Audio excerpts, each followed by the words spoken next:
Eu estou fazendo esse vídeo para as mães de crianças com transtornos do neurodesenvolvimento, ok? É uma ilustração que eu acho importante que as mães entendam isso. É o seguinte, tanto na área da pesquisa científica como na prática clínica, né, o antes e o depois, né, é o ver para crer.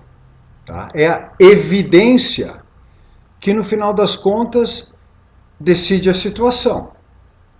É no antes e depois que a gente equaciona a questão científica, quer dizer, valida ou não valida o resultado que a gente consegue. Tá? Então, mas numa clínica, a gente nem sempre tem um registro, né? As mães sabem disso, um benchmark adequado para estabelecer o antes com firmeza. Qual é a situação? Qual é o quadro? Como é que eu defino isso objetivamente? Né? Eu tenho recebido várias mães buscando ajuda para os filhos nesses últimos 10 anos. Tá? Crianças de 11 meses até 8 anos. Tá? Normalmente a mãe tem um exame pouco relevante, às vezes obsoleto, às vezes nada. É a vida real, é assim que funciona. E é por conta dessa situação que eu periodicamente lanço mão de um questionário pontuado durante o programa de terapia de neuroacústica. Mas, de vez em quando, a gente dá sorte e a gente aproveita a situação para ilustrar uma situação. Tá? E chega a mãe com um registro de eletrocefalografia, tá? Ou de ressonância magnética, tá? Da criança, que está super bem feito. Um exame super bem feito, né? Uma referência para fazer o papel do antes com muita firmeza. Tá? Então, passado um dado período, com um pouco mais de sorte, a mãe faz outro registro do mesmo tipo e no mesmo lugar, que serve para mostrar o depois, de forma coerente, com a mesma firmeza. Né? E é disso que eu quero falar com vocês agora.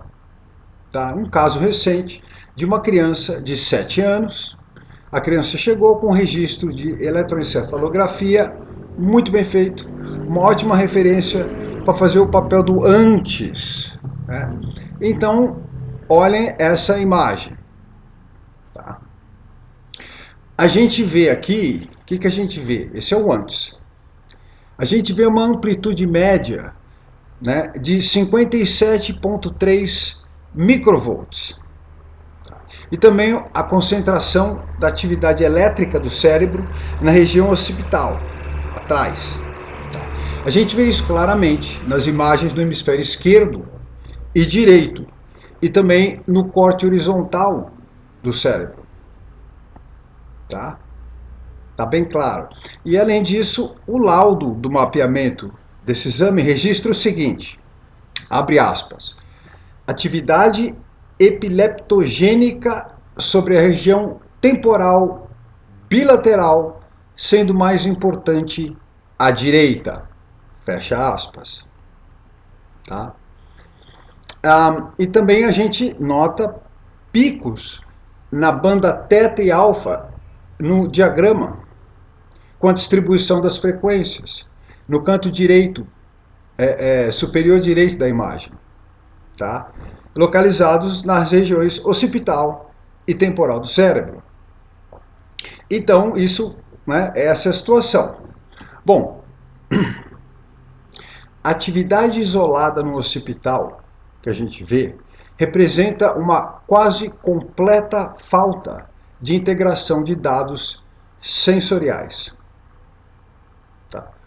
O jogo da integração toma lugar no lóbulo parietal e frontal do cérebro, tá? No córtex somatosensorial e motor. Essa região fica imediatamente anterior e posterior ao sulco central. Então, olha, a gente está falando, tá? Então, separa a região frontal da parietal. É uma região de suma importância. Tá? O córtex somatosensorial, para ilustrar, é o principal centro de integração do input sensorial. Quer dizer, dos dados sensoriais entrando no sistema cerebral. Tá? E também do output motor, que desencadeia a produção motora. Certo? Então, temos aqui, essa imagem já foi, perdão, aqui. Tá? A produção motora. Tá? No parietal, a gente tem o córtex somatosensorial primário e o parietal posterior.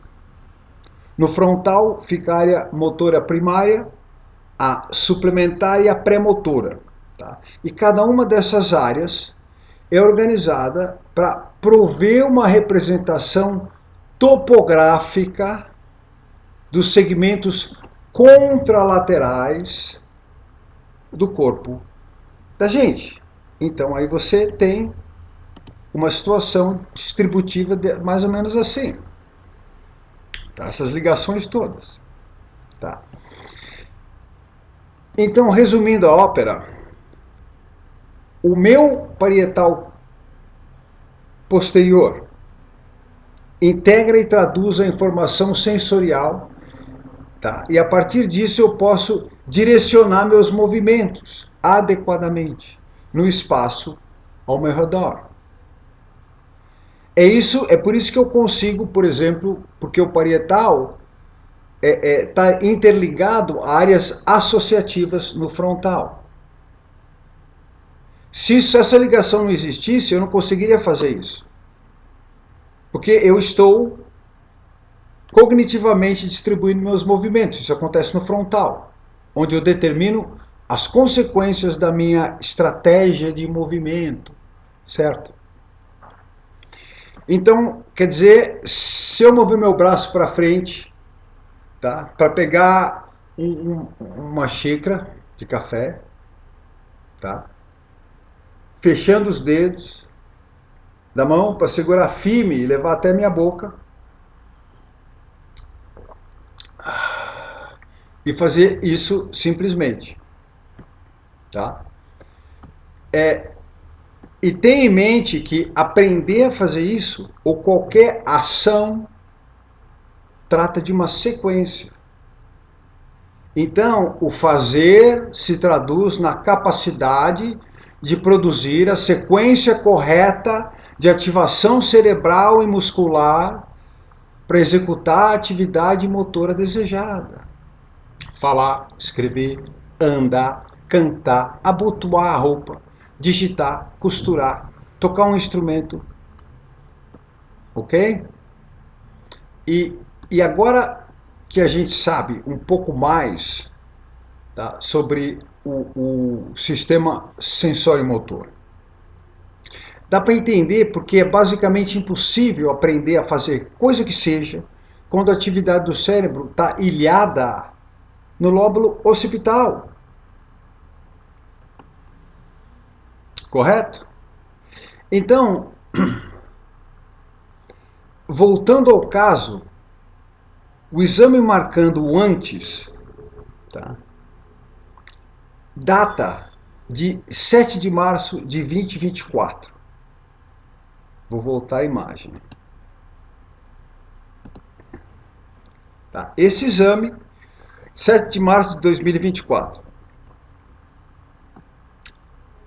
Eu conheci a mãe da criança em abril, que relatou um comportamento atrasado com relação ao controle motor fino e a capacidade cognitiva e emocional da criança. Apesar das terapias e assistência que a criança vinha recebendo há muitos meses. Tá? No dia 14 de maio, a criança começou a terapia de neuroacústica musical, que basicamente foi o seguinte: ela passou a simplesmente escutar uma playlist de áudio de 20 minutos que eu selecionei, todo dia no mesmo horário, ao acordar, 7 dias por semana. E o conteúdo da playlist foi atualizado no curso do programa. Sempre 20 minutos, né? Vai sendo atualizado na medida que os ganhos funcionais da criança foram se manifestando. Tá?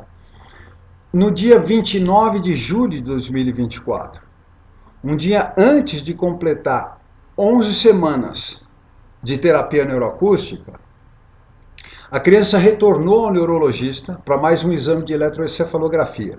Tá? Então agora a gente tem o depois. Então, esse era o antes, agora temos o depois. Então, agora vamos ver essa imagem. Tá? Primeiro, a gente vê que a atividade elétrica está com uma amplitude média de 63,4 microvolts. Ou seja, a atividade aumentou praticamente 10% em termos de força, comparado ao antes. E o documento descreve também uma atividade elétrica distribuída, abre aspas, sobre as regiões frontal bilateralmente, frontopolar esquerda, parietal e temporo-occipital direita. Fecha aspas. E a gente vê nessa imagem uma clara correspondência com essa descrição, né, de 3 pontos de vista distintos. Ao mesmo tempo, o laudo acompanhando o exame registra, abre aspas, projeção sobre áreas temporais à esquerda, durante o sono leve, sem epileptogenicidade definida. Então é o seguinte, em resumo, tá? Esse aumento da atividade na região parietal e frontal do cérebro da criança e a consequente integração sensório-motora viabilizou um comportamento melhor. Quer dizer, a motricidade fina, a atenção, a memória e especialmente a maturidade socioemocional da criança, tá? Tanto em casa como na escola. Tudo isso evoluiu muito, segundo os relatos da mãe. E claro que esses relatos são muito bem-vindos, porque corroboram e ajudam a gente a ilustrar uma coisa. Eles confirmam o resultado positivo, mas a prova da modificação positiva está na modificação da escultura elétrica que fica evidenciada nessas duas imagens. Tá?